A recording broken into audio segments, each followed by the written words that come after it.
Hello everyone. Very good morning, dear students. So we are done with session 1 for the most so-called deadliest subject of CA Inter, Enterprise Information System. CA Inter में Enterprise Information System for 50 marks. Me, Pawan Gahukar, a chartered accountant and a company secretary, I'm gonna cater this. So guys, when we talk about enterprise information system, a quick review ले लेते हैं about what we did yesterday. हमने enterprise information system क्यों पढ़ना है थोड़ा ध्यान दिया था. ईआईएस हमने 50 मार्क्स, एसएम हमने 50 मार्क्स के लिए पढ़ना है. स्पेसिफिकली हमने ईआईएस क्यों पढ़ना है, स्पेसिफिकली हमने ईआईएस पढ़ना है from the perspective of that monetary aspect. You know, अगर हमें चार्टर्ड अकाउंटेंट बनने के बाद, क्वालिफाई तो हम हो ही जाएंगे, सीए तो हम लोग हो ही जाएंगे, उसके बाद जो आप ऑडिट करते हो, एक ट्रेडिशनल ऑडिट करते हो, vouching and verification and analytical review procedures and what not, और उसका एडवांस वर्जन सिस्टम ऑडिट हम करते हैं, जहां पे द फीस इज ह्यूमोंगस. वो फीस कितनी है अगर आपको ये सुनना है तो कल वाला लेक्चर आप देख सकते हैं वापस. When you talk about system audit, you have to, system audit करने के लिए अगर आपको एलिजिबल होना है तो आपके पास एक डिग्री होनी चाहिए, and that degree is DISA, diploma in information systems audit, diploma in information systems audit.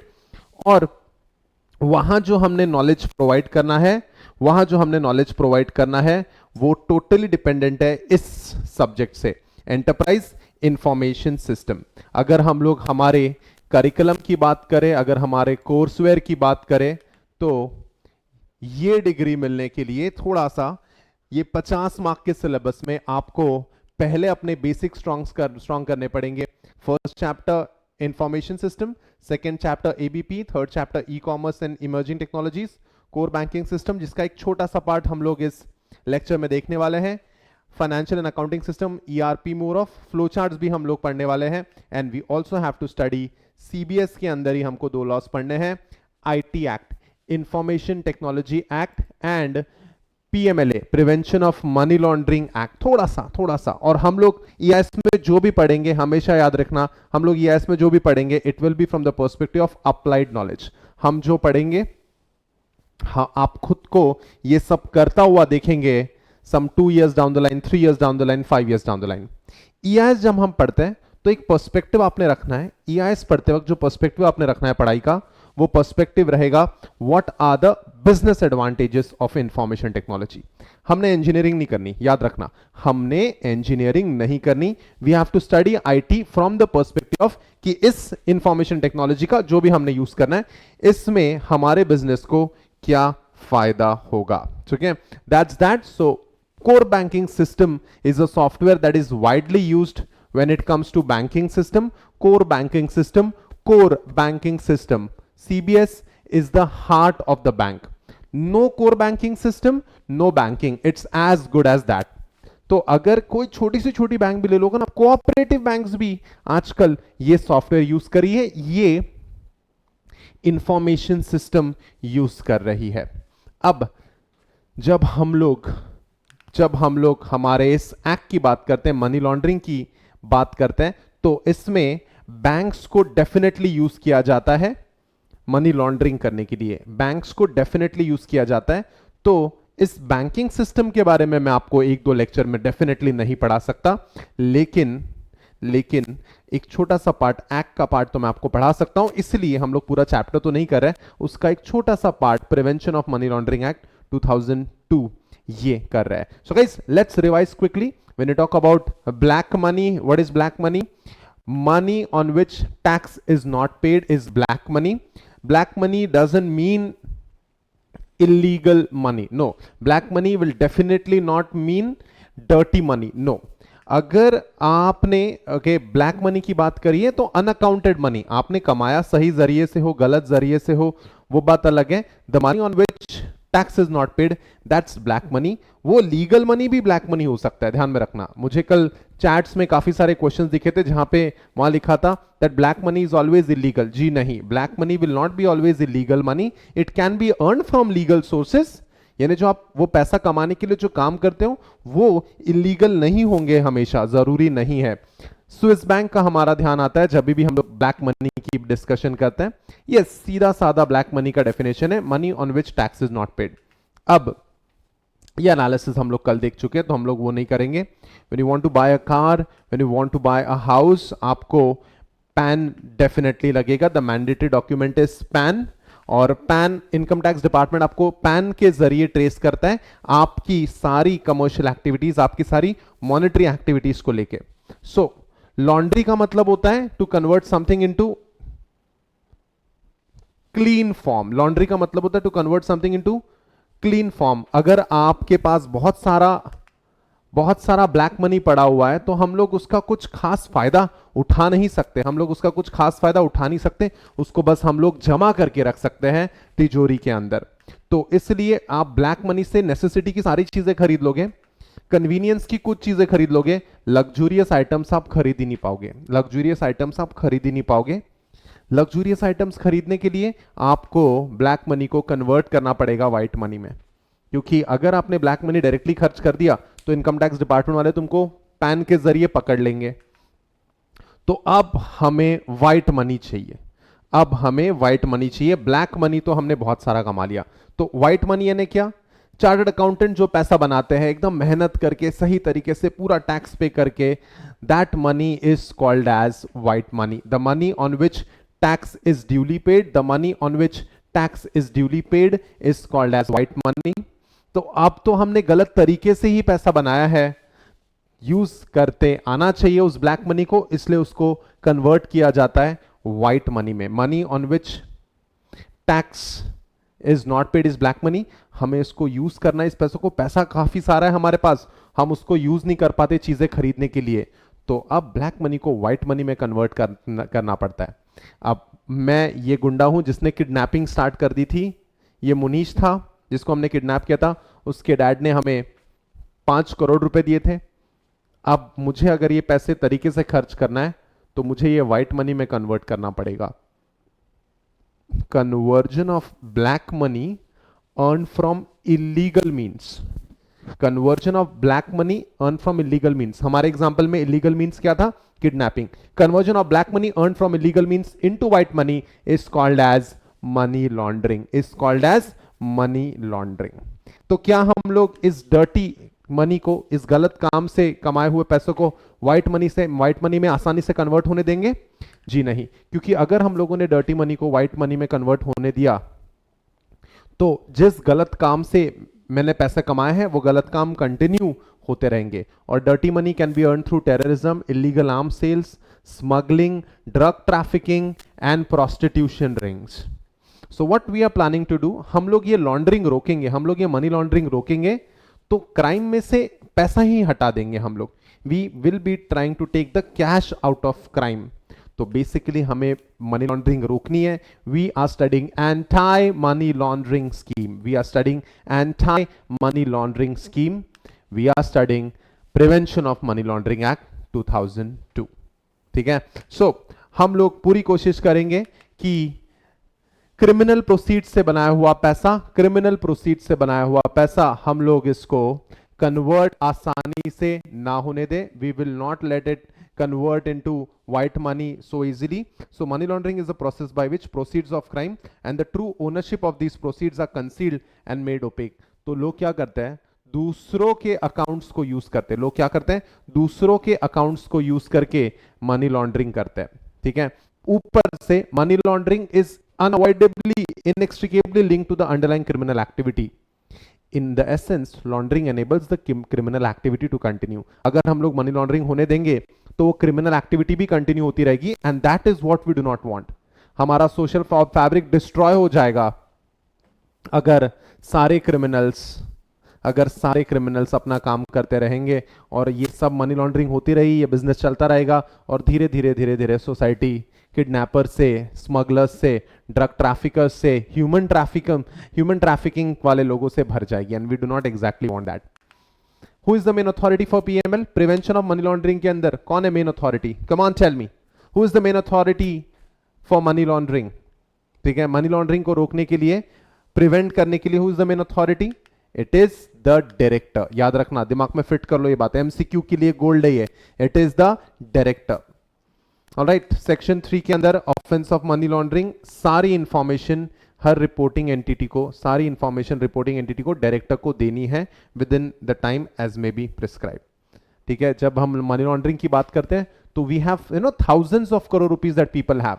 हम लोग मेहनत करके एक छोटी सी कार लेने का सपना देखते हैं, और जब आप मनी लॉन्ड्रिंग करके आप अपना पैसा व्हाइट में कन्वर्ट कर लोगे तो ये क्रिमिनल्स यॉच खरीदेंगे, ये क्रिमिनल्स बुगाटी खरीदेंगे, बेंटली खरीदेंगे, ये क्रिमिनल्स वेनम 3000 प्राइवेट जेट खरीद लेंगे, ठीक है, विला खरीद लेंगे खुद के लिए, और हम लोग यहां पे घाटकोपर में 2 BHK के लिए मरमर कर रहे हैं। हम लोग एक 3 BHK लेने के लिए पूरी जिंदगी बिता देते हैं। Guys, we do not want this thing to happen, so we will not let money laundering to happen.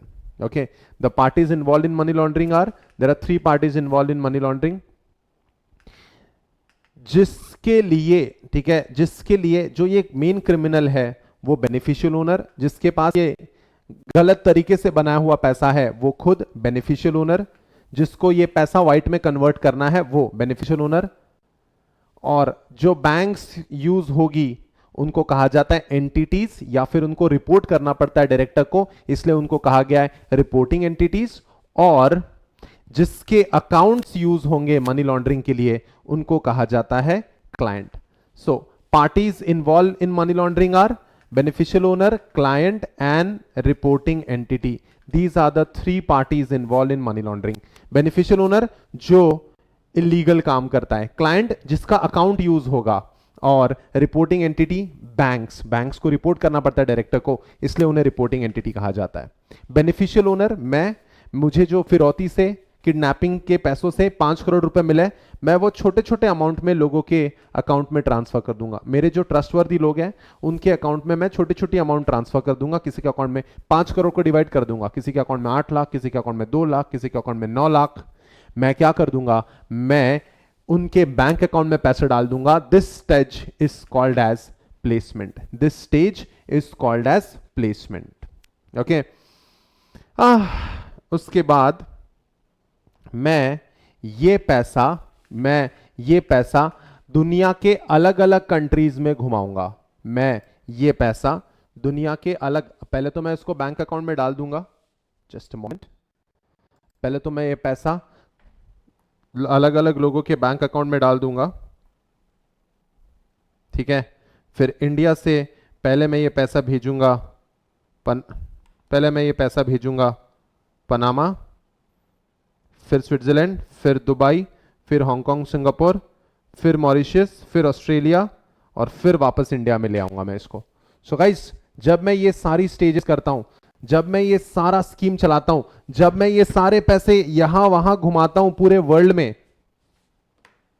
ताकि पैसा एग्जैक्ट किसका है ये ट्रेस ना हो पाए, पैसा एग्जैक्ट किसका है ये ट्रेस ना हो पाए, the second step is called as, पहला स्टेप है लोगों के अकाउंट में पैसा डालना, that's placement. Second step is layering, and third step, ये पैसा मेरा है बे, ये पैसा मेरा है। अब जहां पे भी मैंने पैसा डाला है, जिस अलग अलग जगह पे मैंने पैसा डाला है, वो सारा पैसा अलग अलग जगह से, जस्ट अ मोमेंट, स्विट्जरलैंड हो, दुबई हो, मॉरिशस हो, पनामा हो, ऑस्ट्रेलिया हो, रशिया हो, जहां आइसलैंड हो, ग्रीनलैंड हो, जहां से भी मैंने पैसा डाला है, वो सारा पैसा मैं वापस अपनी कंट्री में लेके आऊंगा व्हाइट फॉर्म में। मैं वो सारा पैसा अपनी कंट्री में लेके आऊंगा व्हाइट फॉर्म में, ठीक है। Welcome to the third step of money laundering, that is integration. So these are the 3 stages, these are the 3 essential stages, these are the 3 essential stages of money laundering. Placement, मेरे trustworthy लोगों के account में पैसा डालूंगा और फिर वो पैसा घुमाऊंगा, वो पैसा दुनिया के अलग अलग कंट्रीज में ट्रेसेबिलिटी हटाने के लिए लेयर आउट करूंगा, और वो पैसा वापस मेरे पास आए इसके लिए उसको इंटीग्रेट करूंगा. So guys, these are the 3 steps और 3 stages under, these are the 3 stages under money laundering: placement, layering and integration.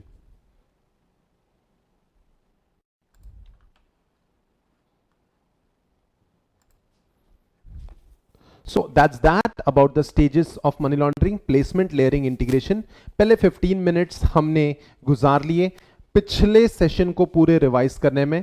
आप जब स्ट्रीम लेक्चर्स खरीदोगे या फिर आप लिंक डाउनलोड करोगे या पेन ड्राइव खरीदोगे तो आपको हर नेक्स्ट सेशन में पुराने सेशन का रिवीजन मिलेगा पहले 15 से 20 minute, and that is how you will be able to easily recollect the curriculum.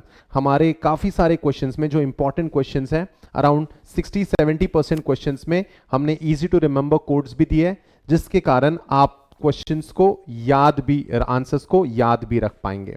Alright, so B it, आगे बढ़ते हैं। हर दिन ऐसा ही रिवीजन करेंगे जिससे आपका कॉन्फिडेंस बूस्ट होते जाएगा। Alright, so anti money laundering act हम लोग पढ़ रहे हैं। अब थोड़ा सा आगे बढ़ते हैं। हम लोगों को एंटी मनी लॉन्ड्रिंग कंसेप्ट पढ़ना है, हम लोगों को prevention of money laundering concept पढ़ना है, but from the point of view of banking. आप देखो, हमेशा एक जो एंटिटी है ना, ये लोगों के बैंक अकाउंट में पैसा डाला जाएगा, लोगों के बैंक अकाउंट में पैसा डाला जाएगा, तो कहीं ना कहीं बैंक्स की काफी ज्यादा जिम्मेदारी रहेगी। बैंक्स को यूज किया जाएगा या बैंक्स को मिसयूज किया जाएगा मनी लॉन्ड्रिंग के लिए। इसलिए हम लोग core banking system, core banking system जो बैंकिंग का सॉफ्टवेयर है, हम लोग कोशिश कर रहे हैं कि उसमें ही एक ऐसा मैकेनिज्म बने जिससे मनी लॉन्ड्रिंग ट्रेस हो जाए।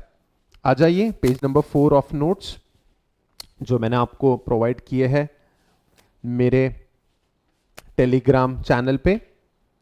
Anti money laundering Pawan Gavkar EIS, anti money laundering AML using technology. So what it is, हमें मनी लॉन्ड्रिंग को रोकना है by using technology.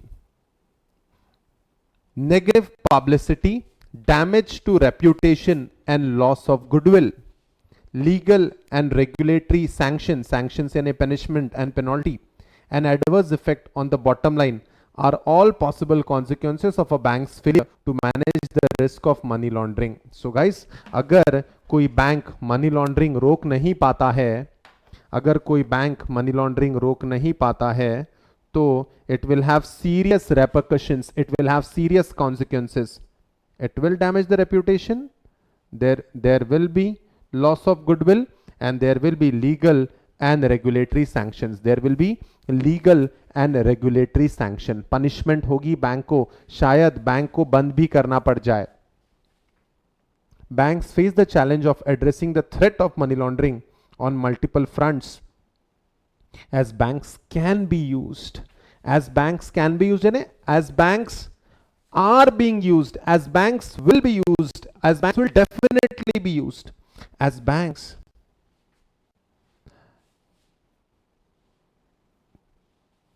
face the challenge of addressing the threat of money laundering on multiple fronts, as banks can be used as a primary means for transfer of money across geographies, of transfer of money across geographies.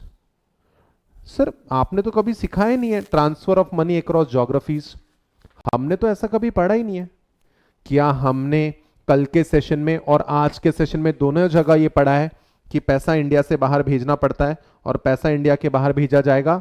जी हाँ, पैसा भेजने के लिए there are many avenues, there are many countries which support money laundering. Hong Kong, Singapore छोटे से island based countries है, इतनी high and इतनी सोफिस्टिकेटेड कंट्रीज बनी कैसे?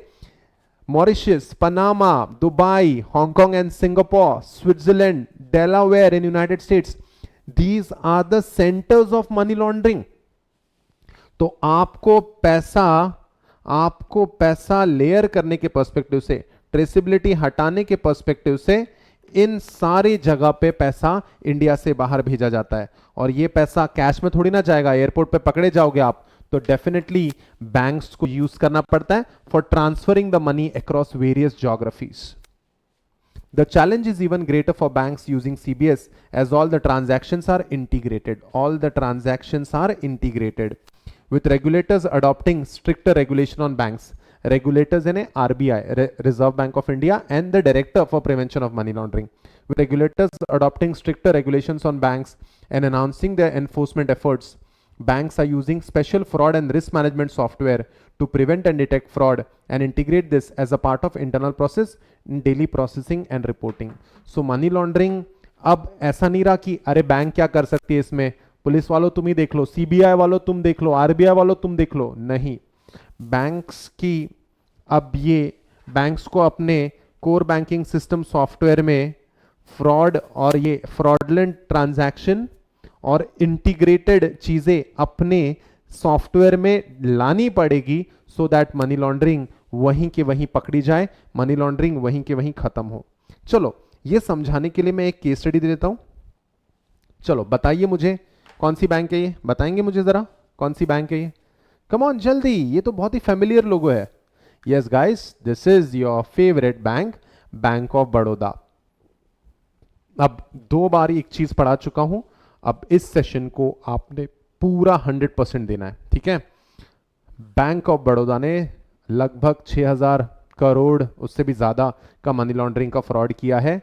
एग्जैक्टली क्या किया है चलो देखते हैं. Let's focus more on the case study, actual case study है ये. सो गाइस, ये न्यूज था, rickshaw pullers hawkers made directors in bank of Baroda scam. ओहो, क्या हुआ था इसमें, चलो देख लेते हैं. टाइम्स ऑफ इंडिया का न्यूज़पेपर आर्टिकल है ये. Rickshaw pullers hawkers made directors in bank of Baroda scam. New Delhi, 40 years old रसूल sells vegetables on his cart, यानी सब्जी बेचता है पे in North Delhi. Director of the company overnight without even knowing it. Rasool को पता भी नहीं था कि वो एक कंपनी का डायरेक्टर है. And his remuneration was 10,000 rupees per month. ठीक है, चलो नेक्स्ट पेज पे जाते हैं. Rasool is not the only one who has become a pseudo entrepreneur, pseudo and a fake, but there are 59 like him living in slums. उसके ऐसे 59 लोग हैं जो slums में रहता है, जो रिक्शा पुलर्स है, जो वेंडर्स है, ड्राइवर्स है, काम वाले बाई है, household workers, and who were approached by black money hoarders and were made director on 59 companies, shell companies in the Bank of Baroda 6,172 crore money laundering scandal. The CBI and enforcement directorate, जो हमारे director है वो enforcement directorate के ही director होते हैं, probing one of the biggest trade based money laundering, also being referred to as banking hawala scandal. Hawala यानी वही cash के पैसे यहां वहां से घुमाना. And a stunt that low income citizens were used by the exporters importers to send their ill gotten money to the foreign countries. It all started in May last year. Businessman Gurucharan Singh, Chandan Bhatia, Gurucharan Singh again, ये एक गुरुचरण है और एक गुरुचरण है, दो अलग अलग नाम है, and Sanjay Agarwal and many others behind the transfer to Hong Kong and Dubai after conniving with the Bank of Baroda. Conniving यानी क्या, साठगांठ बैंक ऑफ बड़ौदा के साथ इन्होंने साठगांठ करी with the Bank of Baroda Ashok Vihar branch. 2 officials, assistant general manager mister S K Garg and Jainish Dubey, head of forex division, approach these slum dwellers with lucrative offer. यानी ये जो मनी लॉन्ड्रिंग की स्कीम है, ये जो मनी लॉन्ड्रिंग की स्कीम चला रहे हैं ये गुरुचरण सिंह, संजय अग्रवाल, जैनिश दुबे जी के साथ मिलके, बैंक के साथ मिलके इन्होंने ये किया है. The drivers the vendors were asked to provide their voter ID for they were offered rupees 10 to 15,000 per month. The amount was irresistible for the people with poor background and they just have to give their document. That's it. एक document के बदले अपना ration card दे देना या फिर अपना voting card दे देना, ऐसे करके ये सारा कारनामा किया गया. उसके बाद on the basis of the voter IDs, रुको आप पढ़ पाए इसलिए हम लोग ये ट्रांजिशन कर रहे हैं. On the basis of this voter ID the PAN cards were got prepared by the accused person and then current accounts were opened in the Bank of Baroda branch in the name of these fake companies. Some names in these companies, directors and partners were almost same and companies were showed registered at fake addresses. An officer added. Similarly, shell companies were opened in Hong Kong through their contacts. Once the accounts were opened, the process of transferring money through the dummy companies belonging to the exporters began. As a part of modus operandi and a mode of operation, the exporters in order to get extra money from the duty drawback overvalued the exports. In a release last month, ED, Enforcement Directorate, said that such overvaluation the exporters require forex in the foreign country equivalent to overvaluation. So guys, this is how पूरा scheme बनाया गया और गरीब लोगों को इसमें involve किया गया. सो गाइज, अगर हम लोग बैंक ऑफ बड़ौदा का ये स्कैंडल देखें तो बैंक ऑफ बड़ौदा इसमें रिपोर्टिंग एंटिटी है, सब्जी वाले, ठीक है, ऐसा न्यूज आया था. I still remember that day, times of India में ऐसा न्यूज आया था. स्लम डॉग मिलियनेयर्स यानी ये रिक्शा वाले, vendors, street vendors, domestic help, maid servants, इन लोगों को मिलियनेयर बनाया गया, डायरेक्टर बनाया गया. 10-15 हजार में इनका वोटर आईडी लेके इनके अकाउंट को यूज किया गया. मनी लॉन्ड्रिंग करी है इन लोगों ने. ठीक है, तो ये सब जो हो रहा था, ठीक है, ये सब जो हो रहा था, इसमें बैंक ऑफ बड़ौदा ने रिपोर्ट नहीं किया, बल्कि बैंक ऑफ बड़ौदा तो इस स्कैंडल में इन्वॉल्व था. So guys, bank of Baroda was the reporting entity. Rickshaw pullers, ये जो रिक्शा पुलर्स वगैरह है, ठीक है, दोज वर द क्लाइंट्स. और जो हमारे जैनीश दुबे जी वगैरह है वो तो बैंक के एम्प्लॉयज थे. और ये जो बिजनेसमैन है गुरचरण सिंह, चंदन भाटिया, गुरचरण सिंह एंड संजय अग्रवाल, ये लोग थे बेनिफिशियल ओनर्स. तो गाइस, अब वो पैसा किस चीज का था वगैरह ये सब ज्यादा बताया नहीं गया, लेकिन मैंने आपको बता दिया कि जो भी चीज मैंने आपको पढ़ाई है, it is a part of newspaper article. Parties under money laundering, beneficial owner, client and reporting entity. Bank of Baroda reporting entity, client वो रिक्शा वाले, स्ट्रीट वेंडर्स, काम वाली बाइज, दोज वर द क्लाइंट्स, और बेनिफिशियल ओनर चंदन भाटिया, गुरुचरण सिंह, संजय अग्रवाल, ये सब लोग, इनके बिहाफ पे हुआ ये सब. तो पैसा घुमाना पड़ता है, लेकिन एक काम वाली बाई जिसके अकाउंट में कभी जिसने पैसा ही नहीं देखा ज्यादा, ऑल ऑफ अ सडन उसके अकाउंट में 6-7 लाख रुपए आ रहा है, तो हमारे कोर बैंकिंग सिस्टम ने ये खुद ब खुद जज करना चाहिए, फ्रॉड खुद ब खुद पता करना चाहिए और रिपोर्ट करना चाहिए. This is what we are studying, this is what we are trying to imbibe in the core banking system. Core banking system खुद फ्रॉड डिटेक्ट करे और रिपोर्ट करे किसको, और रिपोर्ट करे किसको, डायरेक्टर को, और रिपोर्ट करे किसको, डायरेक्टर को. एनफोर्समेंट डायरेक्टरेट का जो मेन बंदा रहेगा वो रहेगा डायरेक्टर. अगर हम लोग मनी लॉन्ड्रिंग नहीं रोक सके तो हम लोग इनडायरेक्टली धीरे धीरे टेररिज्म को भी फाइनेंस करेंगे. अगर हम लोग मनी लॉन्ड्रिंग नहीं रोक पाए तो हम लोग धीरे धीरे इनडायरेक्टली फाइनेंस करेंगे टेररिज्म को. किसी भी चीज में से पैसा निकाल दो, किसी भी चीज में से पैसा निकाल दो, वो क्राइम खत्म हो जाता है. स्कोप ही मत छोड़ो ना, स्कोप ही मत छोड़ो. चार्टर्ड अकाउंटेंसी में से अगर पैसा निकाल दिया तो स्टूडेंट चार्टर्ड अकाउंटेंसी थोड़ी ना करेंगे. वैसे ही अगर जैसे डिमोनेटाइजेशन हुआ था तो टेररिस्ट को सप्लाई नहीं कर पा रहे थे पैसा. जो भी टेररिज्म फैलाना चाहते हैं उनको टेररिस्ट को पैसे भी देने पड़ते ना, सप्लाई नहीं कर पा रहे थे. टेररिस्ट को पैसे सप्लाई नहीं कर पा रहे थे तो फिर टेररिज्म भी डिमोनेटाइजेशन के इर्द गिर्द 2 महीने तक कोई टेररिस्ट एक्टिविटी नहीं हुई कश्मीर के अंदर. See that. So guys, let's check it out. Financing terrorism. Money to fund terrorist activities moves through the global financial system via wire transfers and in and out of personal and business accounts. So guys, लोगों के personal account, business account से wire transfer किए जाते हैं, यानी internet के through transfer किए जाते हैं. It can sit in the accounts of illegitimate charities, illegal charities, and laundered through buying and selling securities and other commodities, or purchasing and cashing out insurance policies. Although terrorist financing is the form of money laundering, it does not work the conventional money laundering works. Convention यानी पुराना. The money frequently starts out clean, यानी जो पैसा दिखाई देता है वो एकदम से ब्लैक मनी या एकदम से इलीगल मनी दिखाई नहीं देता. जो पैसा निकलता है it is clean. The money frequently starts out clean, that is charitable donation, before moving to the terrorist accounts. It is highly time sensitive and requiring quick response. So guys, जो भी आपने देखा होगा, हमेशा मैं ये नहीं कहता हम लोग किसी को अटैक नहीं कर रहे, लेकिन जो भी रिच पीपल होते हैं, all the rich people you always see they will have their own NGOs, और इन एनजीओज को, in non profit making organisations को यूज किया जाता है फंडिंग के लिए. इस काफी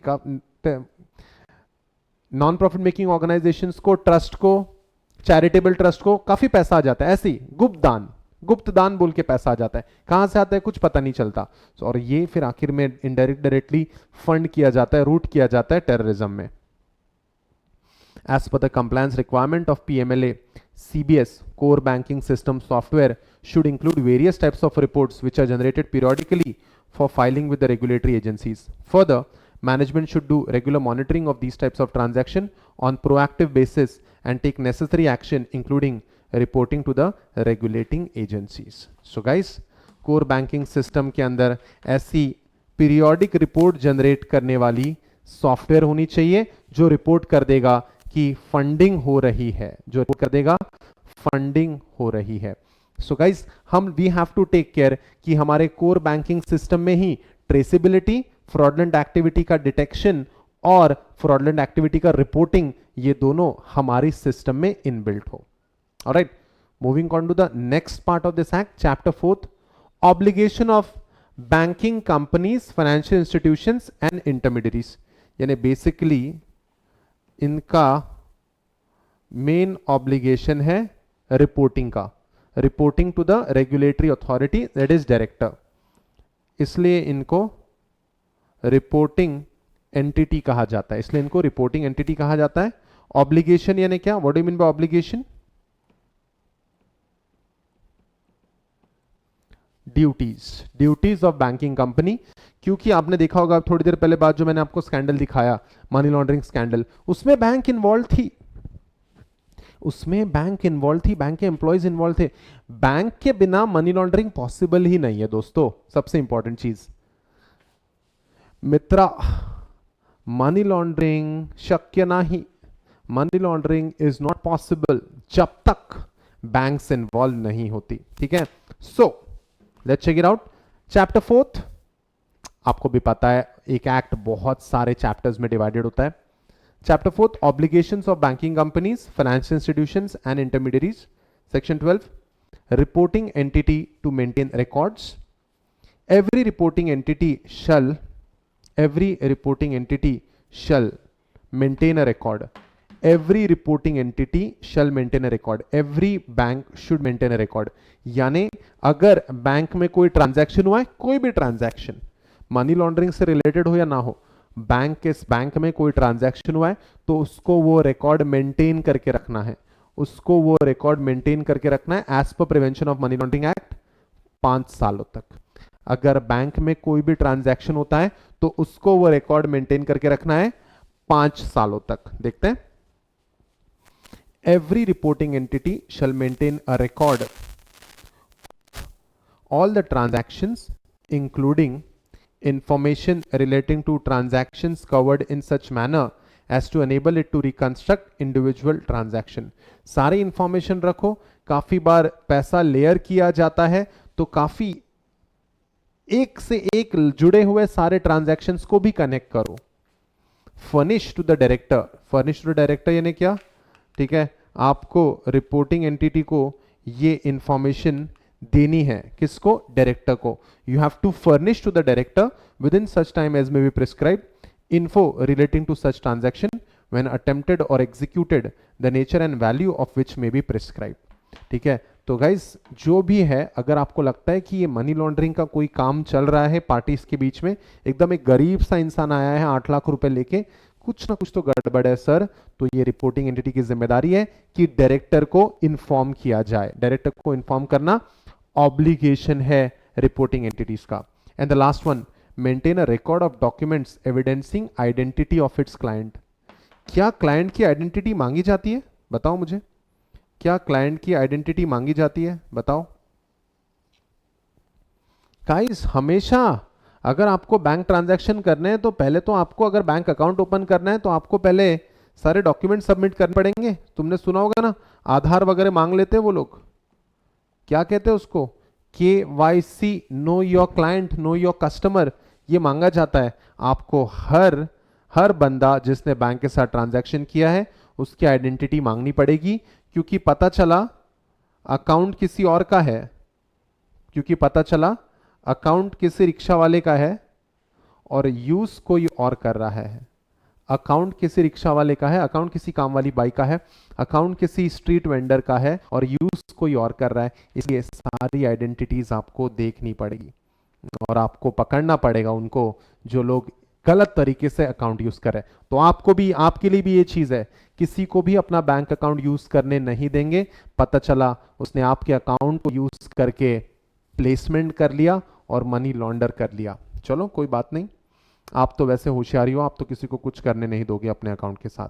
maintain a record of documents evidencing identity of clients, लिख दो वहां पे KYC and beneficial owner as well as account files and the business correspondence relating to its clients. So that's basically a reporting entity. Yes, it has to maintain the record and it has to inform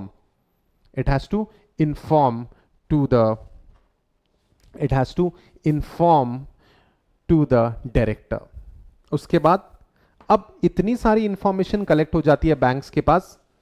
जैसे मान लेता हूं मैं bank के पास गया और मैंने कहा बताओ ये दर्शनी के अकाउंट में कितना पैसा है, बताओ ये ऋषि के अकाउंट में कितना पैसा है, बताओ ये निखिल के अकाउंट में कितना पैसा है। अगर मैं वहां जाता हूं तो क्या मुझे ये इंफॉर्मेशन दी जाएगी? या मनी लॉन्ड्रिंग के चलते बैंक ने जो भी इंफॉर्मेशन जमा करी है क्या वो इंफॉर्मेशन बांटी जाएगी? The answer is no. पूरी information is kept confidential. 100% information is kept confidential. Let's check it out. Every information maintained, furnished, verified and save as otherwise provided under any law for the time being in force shall be kept confidential. सारी information confidential रखी जाएगी।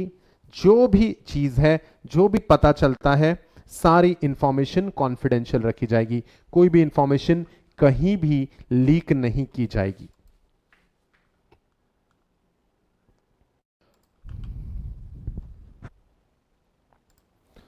कोई information, जो records आप maintain करोगे, कोई information share नहीं की जाएगी।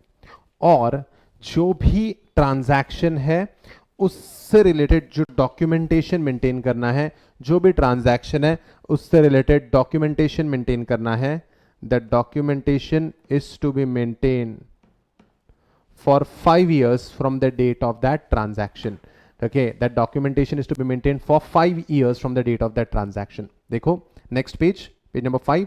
The records referred to in clause A of subsection 1 shall be maintained for a period of 5 years from the date of transaction between the client and the reporting entity.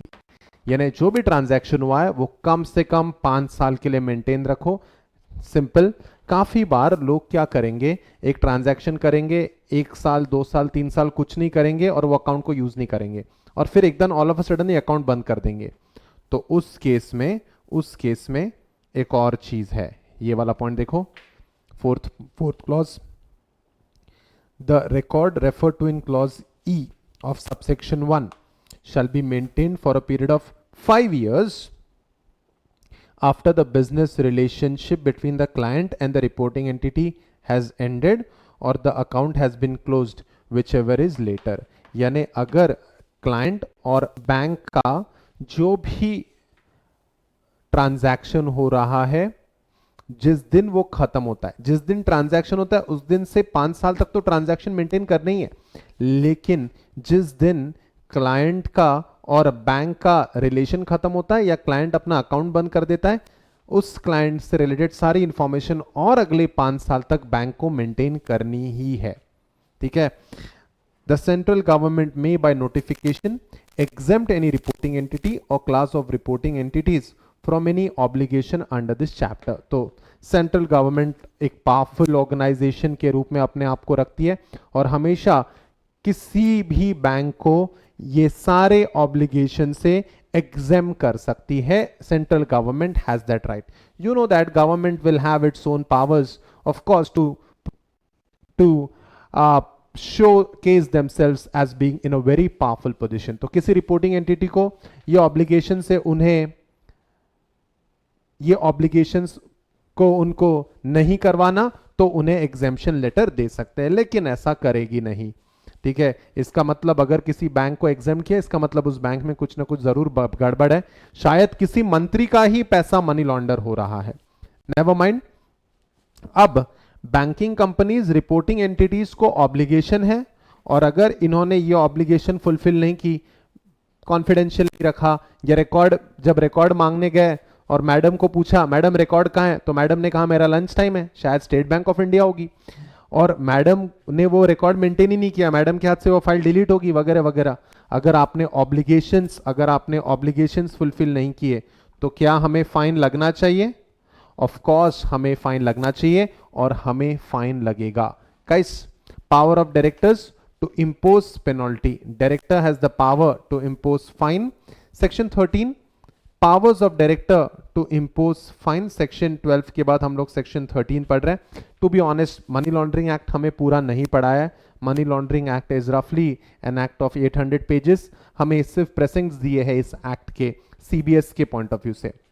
Power of director to impose fine, the director may either on his own motion or an application made by an authority, officer or person made such inquiry or cause such inquiry to be made as he thinks fit to be necessary with regard to the obligations of the reporting entity under this chapter। यानी अगर director को लगता है कि किसी reporting entity ने अपना obligation ढंग से नहीं किया है, अगर किसी रिपोर्टिंग एंटिटी ने अपना ऑब्लिगेशन ढंग से नहीं निभाया है, अगर डायरेक्टर को ऐसा लगता है, ठीक है, तो वो डायरेक्टर उनके उस बैंक के खिलाफ इंक्वायरी करवा सकता है। वो डायरेक्टर उस बैंक के खिलाफ इंक्वायरी करवा सकता है।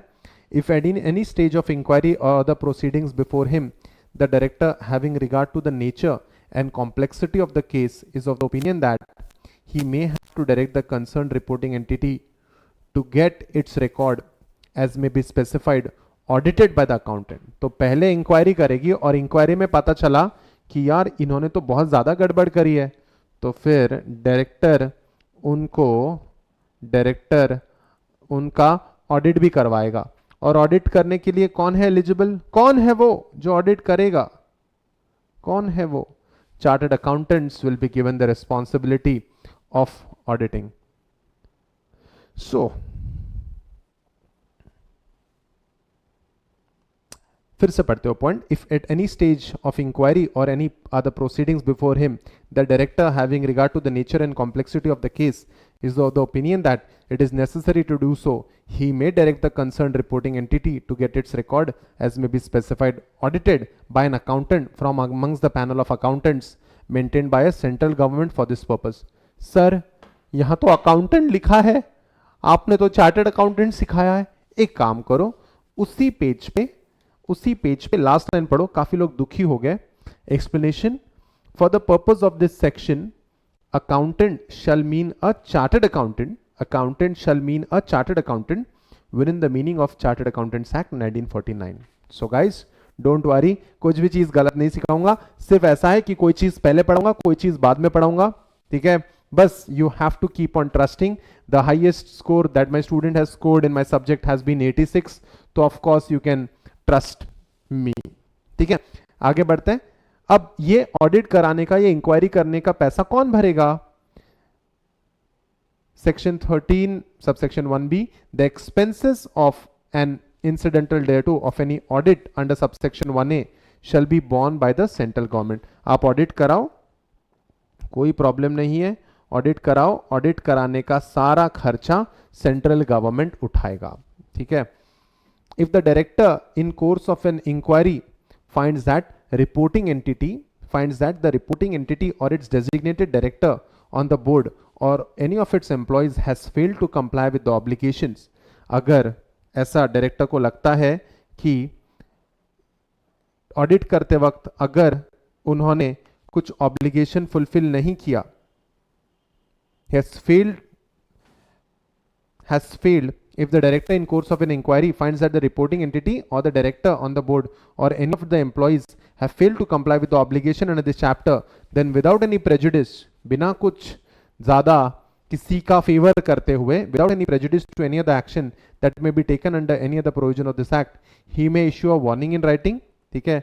डायरेक्टर उनके खिलाफ उनके खिलाफ एक्शन ले सकता है और उनको ऑडिट करने के बाद अगर पता चलता है कि इन्होंने सही में कुछ गड़बड़ करी है तो उनको वार्निंग दी जाएगी कि आप काफी ज्यादा लंच कर रहे हो। Direct such reporting entity or its designated director on the board. यहां पे डायरेक्टर डेजिग्नेटेड डायरेक्टर ने बैंक का director, reporting entity and designated director on the board or any of its employ to comply with the instruction. आपको warning दी जाएगी और कहेंगे कि आपको ये करना पड़ेगा, आपको वो करना पड़ेगा। So they will have to comply with the instruction and by an order impose a monetary penalty. अगर आपने ये गलत काम किया है या आपने अपनी ड्यूटीज ढंग से नहीं निभाई है तो डायरेक्टर आपको मॉनेटरी पेनल्टी इशू करेगा। कितना? Up to rupees. ठीक है, अप टू रुपीज। देखते हैं, in by an order impose a monetary penalty on such reporting entity or its designated director on board or any of its employees which shall not be less than 10,000 rupees but which may extend to 1 lakh rupees। तो अगर अगर अगर आपके bank से कोई obligation अगर नहीं होता है तो बैंक के जिस एम्प्लॉय की गलती है या फिर अगर डायरेक्टर की गलती है तो 10,000 रुपए से लेके 1 लाख रुपए तक का फाइन डायरेक्टर इंपोज करेगा। The director, section 13 subsection 3, the director shall forward a copy of the order passed under subsection 2 to every banking company, financial institution और इंटरमीडियरी और person who is a party to the proceedings under that subsection. So guys, जो भी उन्होंने decide किया है, जो भी उन्होंने डिसाइड किया है डायरेक्टर ने, वो उसके बारे में इन्फॉर्म कर दिया जाएगा उस पार्टी को, उस बैंक के उस बंदे को। Explanation, for the purpose of this section the accountant shall mean a chartered accountant within the meaning of chartered accountants act. So guys, powers to impose fine एक बार ये देख लो जरा। The director may issue a warning in writing, तो पहले तो warning देंगे, उसके बाद स्पेसिफिक इंस्ट्रक्शन दिए जाएंगे और अगर उनको लगता है कि किसी की गलती है, रिपोर्टिंग एंटिटी की, डेजिग्नेटेड डायरेक्टर की या उसके बोर्ड की या किसी एम्प्लॉय की, तो फिर this will be the fine imposed on that particular employee or the director of the board or the bank itself. So that's all about the powers of the director to impose fine. Moving ahead, chapter 10th miscellaneous के अंदर आता है। मैंने आपको पहले ही बताया PMLA हमारे syllabus में पूरा नहीं है, प्रेसिंग्स है बस उस एक्ट के। Section 63, punishment for giving false information or for failure to give information.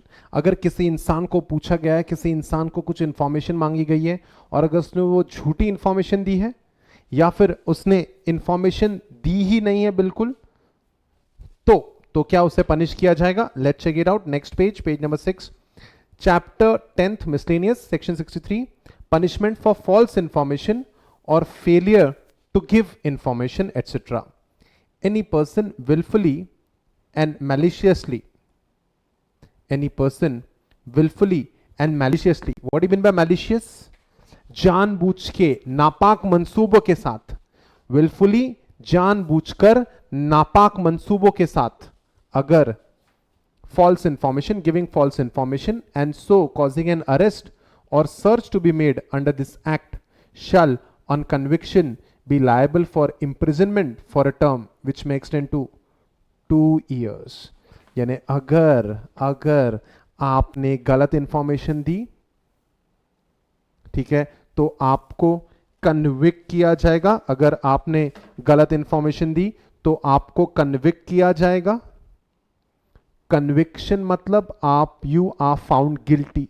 Conviction मतलब you are found guilty of that wrong. तो अगर किसी ने गलत इंफॉर्मेशन दी और अगर आप पकड़े गए तो you will be convicted which will be liable to imprisonment up to 2 years। Imprison for a term which may extend to 2 years और ऐसा नहीं है, एंड और with a fine of up to ₹50,000 और बोथ।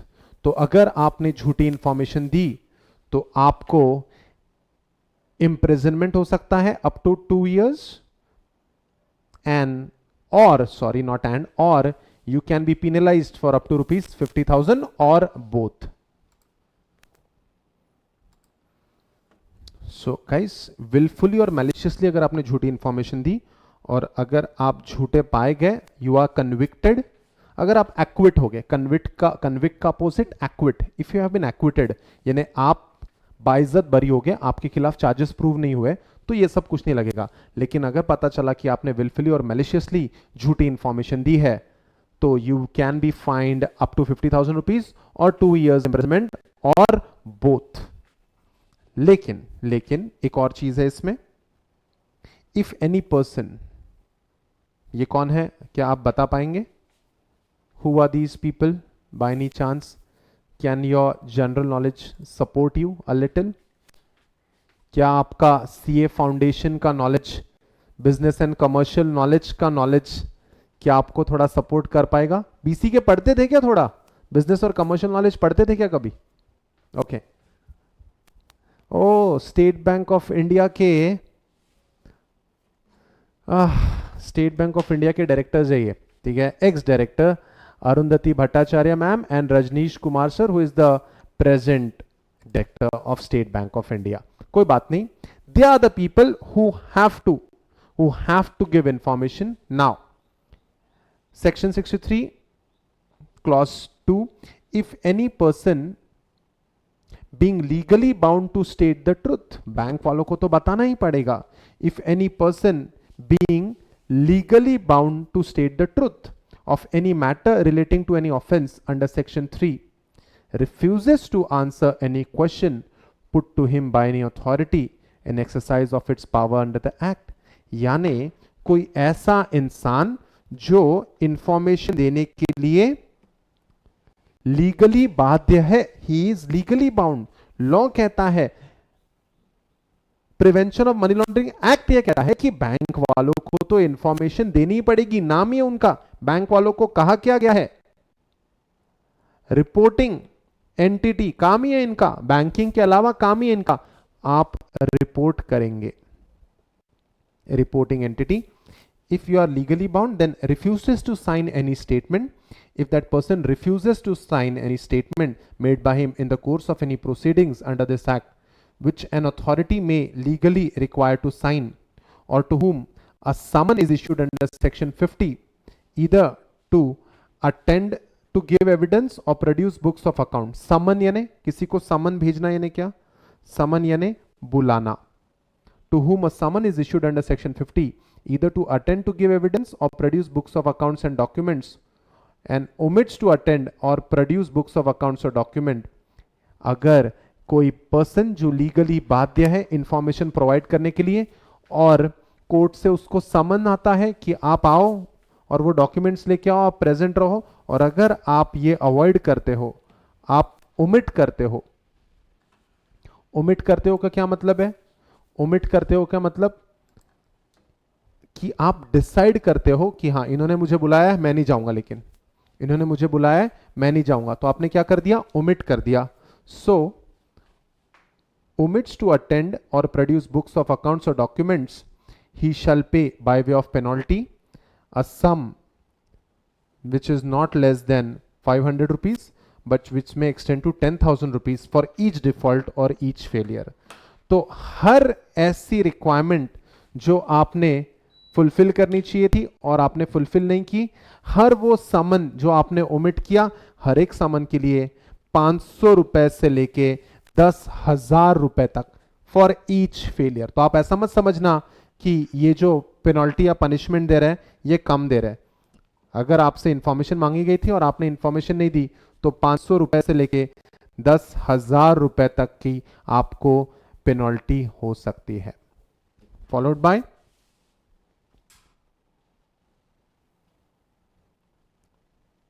offenses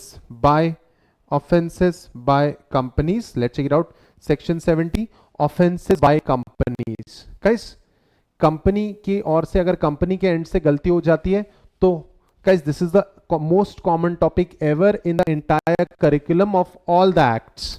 दुनिया की कोई भी एक्ट ले लो, ऑफेंसेस बाय कंपनीज थोड़ा आखिरी टॉपिक होता है. उसमें कहा जाता है कि किसी कंपनी के एंड से गलती हो गई, किसी कंपनी से गलती हो गई, किसी कंपनी से गलती होगी तो वहां पे आप इम्प्रिजनमेंट किसको करोगे? किसी कंपनी के हैंड से गलती हो गई तो आप किसी को इम्प्रिजन नहीं कर सकते ना, वहां पे 2 साल के लिए किसको अंदर डालोगे? कंपनी के केस में कंपनी को फाइन तो भर देगी कंपनी, लेकिन 2 साल के लिए अंदर कौन जाएगा? उसके डायरेक्टर, उसका प्रिंसिपल ऑफिसर, उसका सेक्रेटरी, जो भी बंदा वो कंपनी संभालता है वो. So guys, that's the next thing to be done. And of course, the last topic of this session, offenses by companies, where a person committing a contravention of any provisions of this act or any rule, direction or order made thereunder, every person who at the time of contravention was committed. What do you mean by the word contravention? Contravention in a wrongdoing. Every person who at the time the contravention was committed was in charge of and was responsible to the company for the conduct of business of the company shall be deemed to be guilty of the contravention and shall be liable to be proceeded against and punished accordingly. तो अगर company के and से अगर कोई गलती हो गई है तो जो बंदा उस कंपनी के लिए, every person who at the time of the contravention was committed was in charge of the company, वो हर बंदा जो कंपनी का इंचार्ज था उस वक्त, उसको पनिशमेंट होगी. So guys, that's that about the offenses of companies, and that's all about prevention of money laundering act under the chapter core banking system. तो आपके 4 मार्क या 5 मार्क्स ये सिर्फ 2 आवर्स के लेक्चर से सिक्योर हो जाते हैं. Alright, that's not it. Theory question discuss कर लेते हैं. इस चैप्टर में 2 मेजर थियोरी क्वेश्चंस बन सकते हैं. What are those theory question? Let's discuss. पहला, explain the powers of director in accordance with the provisions of prevention of money laundering act. Guys, powers of director में जो major power है director की वो है powers of director to impose fine and powers of the director to issue directions to the various reporting entity. ये major power है और he is the main authority under money laundering. That's that. And explain briefly the stages of money laundering and how banks are used. तो banks को कैसे इस्तेमाल किया जाता है आप 3 स्टेजेस में ये डिस्क्राइब कर सकते हैं: प्लेसमेंट, लेयरिंग एंड इंटीग्रेशन. तो ये मेजर क्वेश्चंस 3 या 4 मार्क या 5 मार्क के लिए आ सकते हैं आपके एग्जाम में. Of course it's our ritual कि हम लोग मोस्टली पूरी कोशिश करते हैं कि हम लोग क्लास के बाद MCQs भी सॉल्व करें, because MCQ is the game changer. MCQs is the game changer. So guys, are you ready for MCQs? Are you ready? चलो देख लेते हैं MCQs one by one. Okay, so guys, I hope you are ready. ठीक है, आपको 2 second का मैंने break दे दिया है. चलो MCQ सॉल्व करते हैं. Which of the following best defines money laundering? आपके ऑप्शन ये रहे आपके सामने. पहला ऑप्शन है converting proceeds of crime and projecting it as untainted property. Option A. Option B, tax planning as per the provisions of IT act and gifting immovable property to the relatives, ये third option है. And transferring fix deposit to the employ. So guys, जो लोग ये money laundering में पढ़ के नहीं जाएंगे ना, मोस्टली वो लोग कुछ भी अनाप शनाप टिक करके आते हैं. जो ये गिफ्ट ऑफ इमूवेबल प्रॉपर्टी वगैरह ये सब करके आते हैं tick. Guys, tell me the correct answer. Tell me what's the correct answer? Yes, converting, answer is A, converting proceeds of crime and projecting it as untainted property. What do you mean by untainted? Untainted यानी clean, tainted यानी dirty, untainted यानी clean. तो guys, बस थोड़ा सा English का vocabulary का issue हो सकता है, तो थोड़ा जब आप EIS और SM पढ़ते हैं तो थोड़ा वोकैबुलरी अपनी करने का कोशिश करना. Then, which of the following is not one of the stages of money laundering? Yeah, tell me. Stages of money laundering 3 है. ठीक है, अब वो कौन से मुझे नहीं पता, आप मुझे बताओ. विच ऑफ द फॉलोइंग? अब इसमें एग्जाम में ये भी देखना, हम एकदम अल्ट्रा एक्साइटेड हो जाते हैं, क्वेश्चन ही ध्यान से नहीं पढ़ते. MCQ में क्वेश्चन समझना बहुत इंपॉर्टेंट है. क्वेश्चन क्या है? Which of the following is not one of the stages of money laundering? So guys, which of the following is not? Breaking into an ATM. ओए, ये फिजिकल चोरी का जमाना ही नहीं रहा अब. ठीक है, मनी लॉन्ड्रिंग में पैसों की कमी नहीं है. हमको पैसे है हमारे पास, इलीगल तरीके से बनाए हुए पैसे है, उसको हमको कन्वर्ट करना है. So guys, yes, the answer is A, breaking into ATM. MCQ solve करते वक्त ये बहुत जरूरी है कि आप क्वेश्चन ध्यान से पढ़े.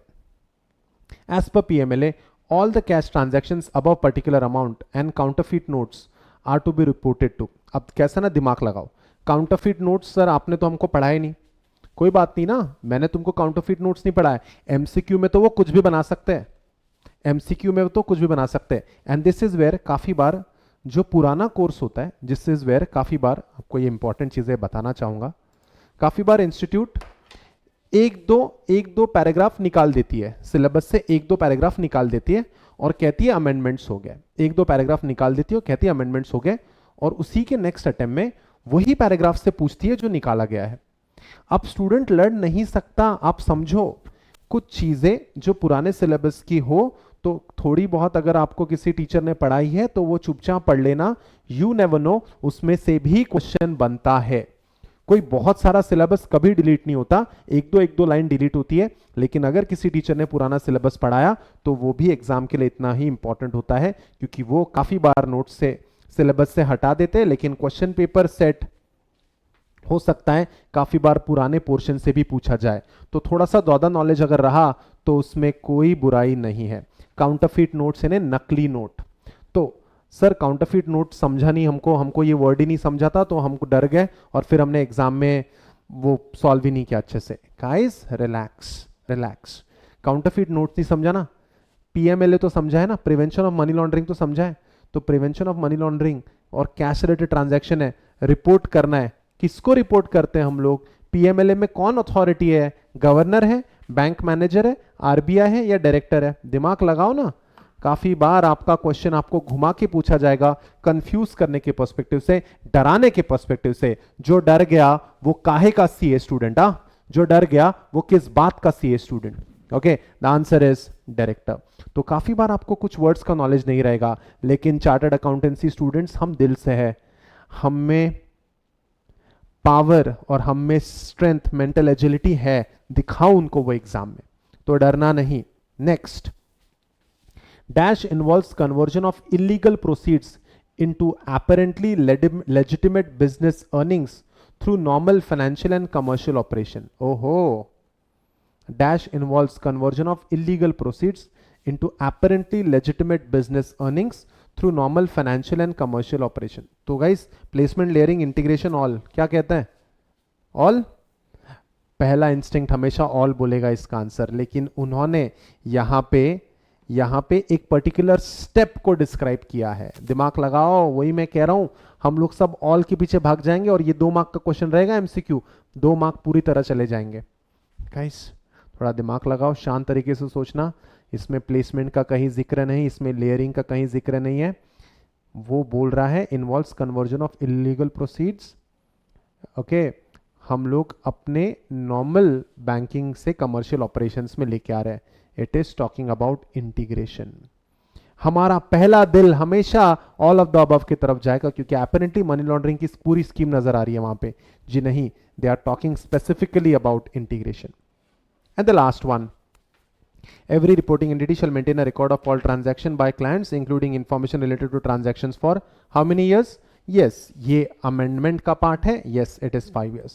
So that's that about prevention of money laundering act, core banking system which is the heart of the bank, इसका part था ये, okay. I am Pawan Gahukar, I'm a chartered accountant and a company secretary. This is my class of Delhi, this is my class of Nagpur, this is again is my class of Nagpur. मैं आपको EIS को लेके ये सारा study material देने वाला हूं। I will not give you the problem of plenty, मैं आपको एक मेन मॉड्यूल दूंगा और एक समरी और MCQ मॉड्यूल दूंगा, ठीक है। काफी स्टूडेंट्स को ये परेशानी रहती है कितने आवर्स की क्लास है, कितने आवर्स की क्लास है। Guys how many hours of EIS, मैं आपको बता देना चाहता हूँ, 57 आवर्स की क्लास होगी हमारी, 57 आवर्स की क्लास होगी विच will B scattered in among 25 lectures, 25 lectures की क्लास होगी आपकी, that will be more than enough to score to fetch you 40 plus, in fact for that matter 45 plus in EIS, ठीक है। सो 2.25 से 2.5 घंटे के बीच की क्लास होती है हर जो लेक्चर है, और आपको मैं एडिशनल अमेंडमेंट्स अगर होती भी है कोर्स में, इट इज़ माई रिस्पॉन्सिबिलिटी, मैं आपकी जैसे जैसे आपके एग्जाम पास में आएगी मैं आपको रिविजन सेशंस भी यूट्यूब पे दूंगा। अगर आप मेरे यूट्यूब पेज पे अभी जाएंगे तो आपको पता चलेगा कि हर 2 दिन में हर एक चैप्टर का एक रिवीजन सेशन मैंने अपलोड किया है। सो गाइस आप हम पे छोड़ दीजिए। हमको ज़्यादा चिंता होती है कि हमारे स्टूडेंट हमारे सब्जेक्ट में ज़्यादा अच्छा परफॉर्म करे, ठीक है। बीच बीच में यूट्यूब में मैं आपको एमसीक्यूज भी सॉल्व करवाऊंगा, आरटीपी के वगैरह वगैरह। You will have to stay in touch for that. Alright, I hope you loved the first two sessions of my class. Signing off, thank you so much for being a very patient listener to my class. I just hope you liked the two sessions, and I wish you all the best for your studies and exams. And amidst the corona crisis, I expect you to stay safe and take care of yourself and your family. Thank you so much. This is Pawan Kahukar. Bye bye and take care.